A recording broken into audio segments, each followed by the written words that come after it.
Hey guys, Dan Grafe here, and today I want to talk to you about my top 8 beginner mistakes that people make when they're either starting to think about selling on Amazon or when they actually start selling on Amazon. And I'm going to get straight into it. My number 1 is lazy product research. Now clearly when you're in the business of selling products to people, the products themselves are extremely important. And despite that fact, most people seem to either jump in, pick something off a top 100 list and go with that without any kind of due diligence, or they let some sort of app just spit out a number at them and dictate whether or not they should sell a particular product. So to avoid falling into this trap, I'm going to give you some quick tips. So the first one is to stay away from the top 100 in any particular category. Now clearly the top 100 in any category are the best selling items of that type on Amazon. So you might immediately think, that's great, that's a great opportunity. There's so many people buying those products. but seriously, just don't do it. Unless you're a master marketer, master copywriter, you can drive traffic from off Amazon onto Amazon, you got massive advertising budget, it's very unlikely you're going to be able to compete with the kind of people who are sitting in that top 100. So here I'm talking about water bottles, yoga mats, barbecue grill mats. It sounds kind of wrong in a way, but honestly it's much better to find some weird niche product that is much further down the rankings than it is to try and jump in and compete with these massive competitors right at the top. Naturally, you are going to appeal to a smaller audience, but that's fine because you can always add more products into your business and scale that way, rather than try to put all your eggs in one basket and compete on some hyper-competitive, saturated product. And over the long term, that is actually a much more solid strategy for your business because you're scaling horizontally with lots of different products, rather than putting all your eggs in one basket into something that could just topple down. Another tip around this is that barrier to entry is awesome. So if you feel like it's taken you hours to research a product, that's a good thing. If you go into Alibaba and you can't quite find a supplier for a product you're considering right away, that is a good thing. I mean, even if you have to pay money for a mold to create a product, believe it or not, that is a good thing.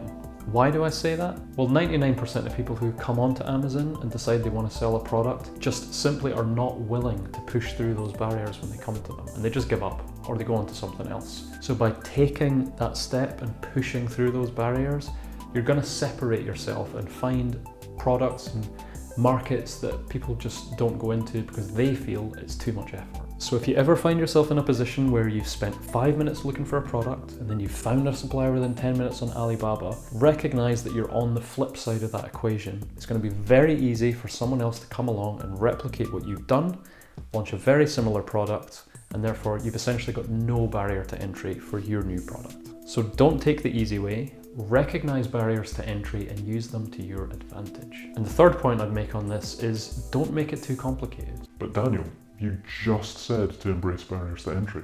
Yes, you're right, I did. But bear with me. What I'm talking about here is complications with Amazon itself. Especially for your first product, you really just want to keep it simple. You want to get a little bit of experience, get some success, and get that ball rolling.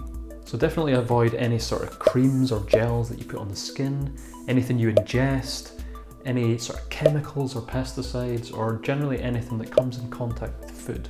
I know that sounds like a lot to avoid, and maybe you'll come back to those products in the future, but there are sort of regulations and rules around those, and honestly, for your first product, you just don't want to deal with them. There are tens of millions of products in Amazon's catalogue, and there will be plenty of simpler options and simpler routes for you to get to success. The kind of simple things I'm talking about might be something like this pet mat for putting your pet's food bowl on. And by the way, if you guys want to see me do a dedicated product research video, then drop me a comment below and let me know. My second big mistake that I want to talk about is selling something that's the same as everybody else, or what's otherwise known as a Me Too product. There's no need to reinvent the wheel, but you do want to make some sort of tangible difference so that you can stand out amongst all your competitors. So you might be asking, how do I decide how to differentiate? You'll know yourself that as customers, we absolutely hate it when we order a product, we get it, we open it, and it violates our expectations. And what's the first thing we do when that happens? We go and we write a negative review. And this is a gold mine for suggestions on how you might improve that product. It's literally like you've opened up the customer's head and got direct access to their thoughts, not in a gross way. So make sure you go in and you dig through those 1 to 3 star reviews and find out exactly what it is people don't like about the products they've already bought. And then go do something about it.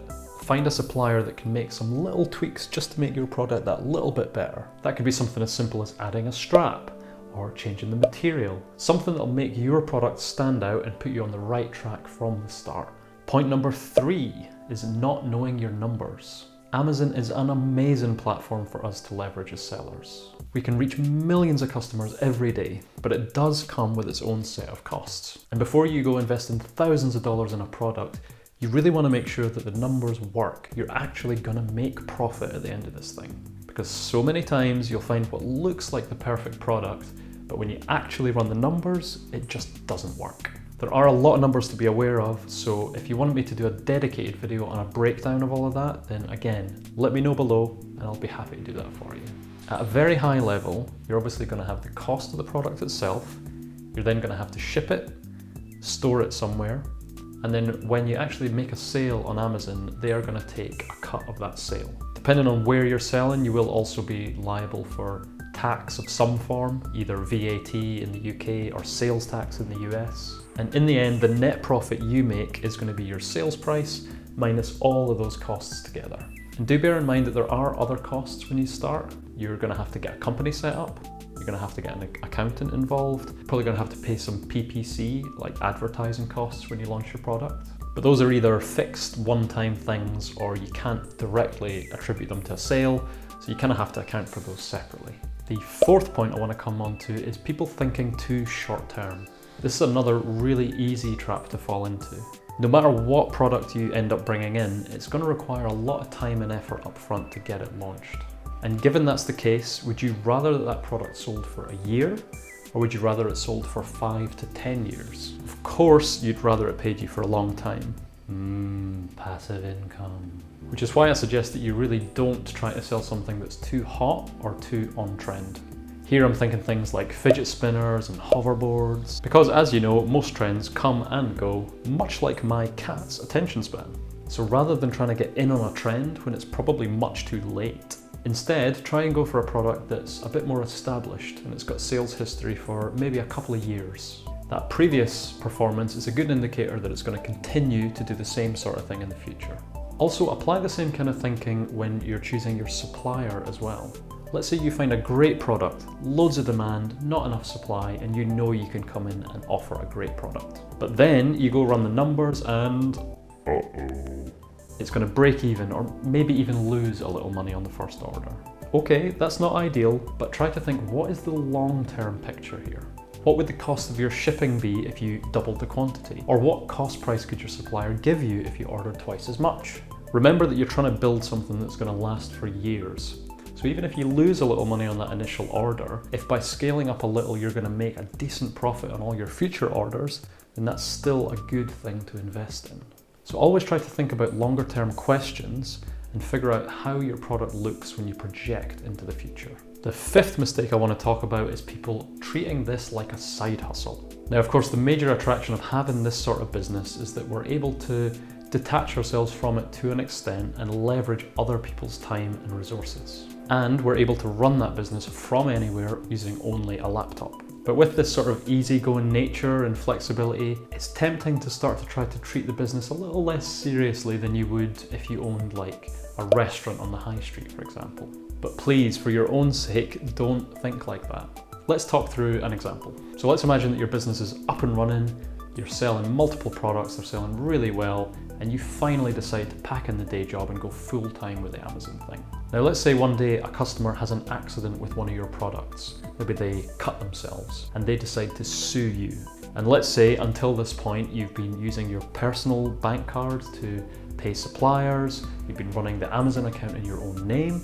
Essentially, there's zero separation between you as a person and this business you're running, a sole tradership or sole proprietorship. Now let's say in this case that the court sides with the customer and suddenly they're due a big payout, a big liability from you. So much so that the money inside the business isn't enough to cover it. In this case, they start coming after your personal assets as well. So they come and they seize your car and they seize your home in order to help pay this settlement. Now, I don't say this to scare you, it's more just to outline a cautionary tale. And in order to separate you from anything like that happening, you need to make sure you run your Amazon business as a limited liability company of some kind. In simple terms, it creates an entity that's separate from you that is only liable for what it owns. These can take different forms in different countries. In the US, you've got S-corps and LLCs. In the UK, you've got UK limited companies. In reality, it's always worth talking to a lawyer and figuring out what's best for your situation. I've worked with an attorney before who actually has a great little Facebook group where he specialises in talking everything law related for Amazon private label sellers. So I'll leave a link to that. You can check that out if you like and ask any questions you've got. Mistake number 6 is trying to save money everywhere. Now trust me, I love saving money. I actually get this weird adrenaline kick out of buying reduced meat and things from the shops, putting it in the freezer and defrosting it later. Yeah, I'm a weirdo. And I'm Scottish, so there's probably some sort of genetic component there that makes me stingy with money as well. So I know all too well that feeling of fear around spending money to start a business. Putting $1,000 of my own money into a course in order to learn this stuff was the biggest investment I'd ever made in myself. Well, other than university, of course, which only took 10 years to pay off. There are other fees as well. You're gonna have to invest in products, in tools, in shipping. So I think ultimately it's a mindset shift. You need to change your thinking from I'm spending money to I'm investing money. Get yourself into Facebook groups, join a course, go to local conferences, get around people either in the flesh or virtually who are doing what you want to be doing. For me, I found that seeing other people who were achieving big things with this business model was something that really spurred me on and encouraged me to go further with my business. Number 7 is not ordering samples. This is kind of related to the previous point, but I think it's worth calling out on its own since this business is all about products. Please, please, please, whether it's your first product or your 100th, always make sure you get a sample first. Actually, make that multiple samples and from multiple suppliers. When you've gone through the process of finding a product, researching the market, running all your numbers, like that's all really great stuff. So don't then squander that by not actually testing the thing you're going to be selling to customers. If you blindly order a product and don't test it first and it's not good, your customers will let you know for sure in the reviews. And early bad reviews can really hurt a product. My advice would be think in a genuinely caring and considerate way. Try to think like your customer. Even if you're selling the most boring product in the world, there's so many things you can do to check that it's good quality. Obviously that completely depends on what the product is, but maybe it's things like, does it tear or flex when you bend it? Does it stain easily? Is it easy to wash and dry? Basically, take it and test it like a customer would and ask yourself whether you would genuinely be happy if that product came in the post. If not, either figure out what the improvements would be and discuss them with that supplier, or try to move on and find a different supplier who does a better quality product. And number 8, trying to go it alone. With almost anything in life, you always either pay in money or you pay in time. It is totally possible for you to go away and try to piece together all the individual parts of getting a business like this up and running, but you're gonna pay for that in time. So for example, you might not know how to pick a good product, and you might spend months and months and months researching, get paralyzed with fear, and never ever actually get started. Or you could be gung-ho and invest in the wrong product and not make any sales, and you've essentially lost that investment. And longer term, some decisions like not setting up a limited liability company up front could come back and bite you and cost you. So my advice is just always get around people who've done this kind of thing before and learn from them. It kind of seems like everyone has their own Amazon FBA course these days. I think even my cat Moriarty has an Amazon FBA course. It's only 3 easy installments of $9.97. God, I wish that was a real thing.